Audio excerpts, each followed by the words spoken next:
ગત દિવસો પહેલા પાદરા તાલુકાના મુજપુર ગામે મહીસાગર નદી પરનો ગંભીરા બ્રિજ તૂટી પડવાની ઘટના બની હતી અને આ ઘટનાએ સમગ્ર રાજ્યમાં હાહાકાર મચાવ્યો છે।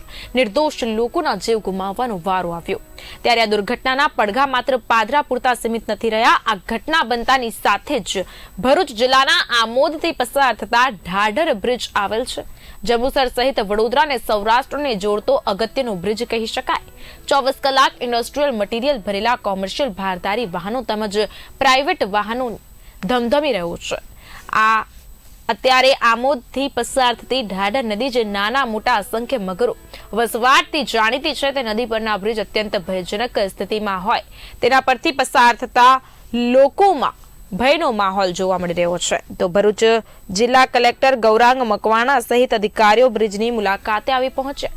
નિરીક્ષણ કર્યા બાદ ભારદારી વાહનો બંધ કરવાનો નિર્ણય કર્યો હતો, પરંતુ આ બ્રિજની હાલત ખૂબ જ ખરાબ થઈ ગઈ છે ત્યારે નાના વાહન ચાલકો માટે પણ આ જોખમી બ્રિજ બની શકે છે। જે ભરૂચ જિલ્લાના તંત્ર દ્વારા જે બંધ કરવામાં આવ્યો છે, તો તમને શું લાગે કે આ ભારદારી વાહનોથી તૂટે કે નાના વાહનોથી તૂટી શકે? તૂટી જાય? તમને લાગે છે કે તૂટી જાય? તમને શું લાગે છે કે આ બ્રિજને વહેલી તકે ચાલુ? મોહમ્મદભાઈ આમોદ, આ નાના વાહનો માટે આ ખતરાનો બ્રિજ છે। શું મોટા વાહનો માટે એટલો બંધ નથી, નાના વાહનો માટે પણ ખતરાનો બ્રિજ છે। એના માટે જલ્દી પૂર્ણ કામ કરવામાં આવે અને આમોદ જંબુસરનું રેગ્યુલર કામ ચાલે એ માટે બ્રિજની જલ્દી કામગીરી પૂરી કરવામાં આવે। તો ગંભીરા બ્રિજ પર નાના વાહનો પણ ચાલી રહ્યા છે, ત્યાં પણ એમને કચરો થયો છે।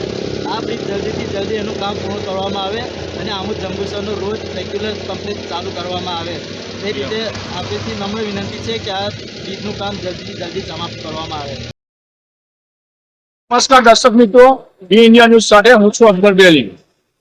વાત કરીએ તો જે ગંભીરા બ્રિજ જે અકસ્માતે તૂટી ગયો છે તેમાં કંઈક રાહદારીઓના મોતના સમાચારો આપ જોયા જ હશે અને જેનો પટિયાઘાટ આમોદના જે દાદર બ્રિજ છે ત્યાં પડ્યો હતો અને કોંગ્રેસ દ્વારા તેમજ ગામજનો તેમજ રાહદારીઓ દ્વારા આવેદન નિવેદન મીડિયામાં કરવામાં આવ્યા હતા અને તંત્ર પર સફળે જાગી અને આ બ્રિજને મોટા વાહનો માટે બંધ કરવામાં આવ્યો હતો।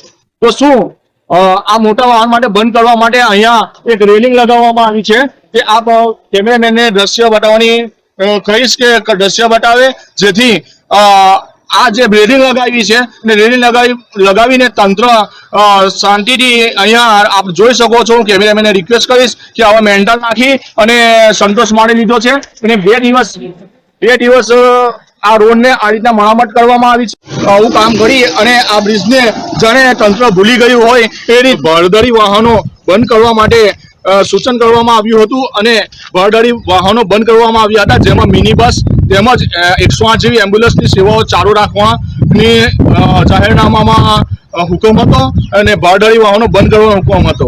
અહીંયા જે આમોદ અને જંબુસર અને ખાસ કરીને જંબુસરની વાત કરીએ, અહીંયા મીઠાના ઉદ્યોગો આવેલા છે। અહીંયા જે રેડ ઈટ કહેવામાં આવે છે તેના પણ ઉદ્યોગો આવેલા છે, જેનાથી 20 કિલોમીટર સુધી ઈટની ગાડીવાળાઓને તેમજ ટ્રાન્સપોર્ટરોને તેમજ મીઠા ઉદ્યોગોની ગાડીઓને ઘેરાવો થાય છે, જે સંપૂર્ણપણે દહેજ વિસ્તાર, વાગરા વિસ્તાર તેમજ ભરૂચ વિસ્તાર તરફ એ જે ગાડીઓ જઈ રહેલી છે તેને 45 કિલોમીટર લગીનો ફેરાવો કરવામાં આવે છે, જેના લીધે નાણાકીય તેમજ બીજા અન્ય વાતને લઈને ઘણા ટ્રાન્સપોર્ટરો દુઃખી છે અને ડ્રાઈવરો પણ દુઃખી છે। 45 કિલોમીટર લગીનો ફેરાવો થાય છે ત્યારે અહીંયાના જે સ્થાનિક લોકો છે તેમનું કહેવું એવું છે કે જે ભારદારી વાહનો માટે બંધ કરવામાં આવ્યો હતો તો પણ જે નાના વાહનો બી અહીંયાથી પસાર થાય છે તો શું અકસ્માત નહીં થઈ શકે? બી ઇન્ડિયા ન્યૂઝ સાથે અકબર બેલીમ, આમોદ।